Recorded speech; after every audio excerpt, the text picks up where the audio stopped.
Jika kita mau menelaah realita yang ada, sumber permasalahan utama dalam dunia ini sesungguhnya adalah orang. Solusinya juga adalah orang, tapi orang yang berbeda. Disinilah gereja Tuhan harus memainkan peranannya, memunculkan orang-orang yang berbeda tersebut. Tidak ada institusi lain dalam dunia ini yang memiliki kapabilitas untuk memunculkan orang yang berbeda, kecuali gereja Tuhan.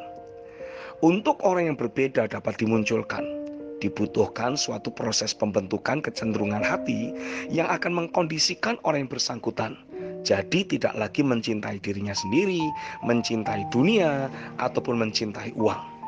Dan hanya Roh Kudus yang bisa membentuk ulang hidup seseorang hingga menjadi orang yang berbeda tersebut. Dan hanya institusi gereja yang memegang hak legal dari Bapa untuk berinteraksi dengan Roh Kudus. Ketika sekali lagi gereja Tuhan betul-betul berpartner dengan Roh Kudus untuk membangkitkan orang-orang percaya yang berbeda. Melalui merekalah gereja Tuhan di Indonesia akan dia pakai untuk membawa perubahan atas bangsa ini. Kitab Mazmur pasal yang ke-126 ayat 1-6 mencatat, ketika Tuhan memulihkan keadaan Sion, keadaan kita seperti orang-orang yang bermimpi. Pada waktu itu mulut kita penuh dengan tertawa dan lidah kita dengan sorak-sorai. Pada waktu itu berkatalah orang di antara bangsa-bangsa, Tuhan telah melakukan perkara besar kepada orang-orang ini. Tuhan telah melakukan perkara besar kepada kita, maka kita bersukacita. Pulihkanlah keadaan kami ya Tuhan, seperti memulihkan batang air kering di tanah Negeb. Orang-orang yang menabur dengan mencucurkan air mata akan menuai dengan bersorak-sorai. Orang-orang yang berjalan maju dengan menangis sambil menabur benih pasti pulang dengan sorak-sorai sambil membawa berkas-berkasnya. Yang pertama, saya percaya untuk Tuhan membawa terobosan dan perubahan atas Indonesia. Ia bisa melakukannya semudah membalikkan telapak tangan saja. Alkitab mencatat, seperti orang yang sedang bermimpi. Too good to be true. And it is happened just like that. Tapi memang itulah kapasitas yang Tuhan bisa lakukan melalui gerejanya. Saat Tuhan bergerak atas bangsa ini, akan ada banyak kesaksian yang orang-orang sampaikan. Sungguh, Tuhan sedang melakukan berbagai pekerjaan besar atas bangsa ini.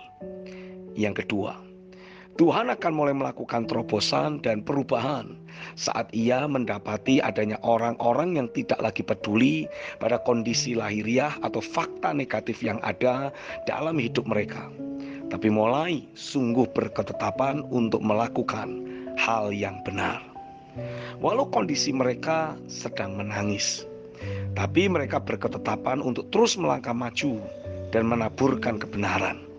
Mulai melakukan apa yang benar. Melalui ketetapan dan tindakan orang-orang percaya yang terus melakukan hal yang benar inilah, terobosan dan perubahan di antara orang banyak yang ada di sekeliling orang benar tersebut akan mulai terjadi.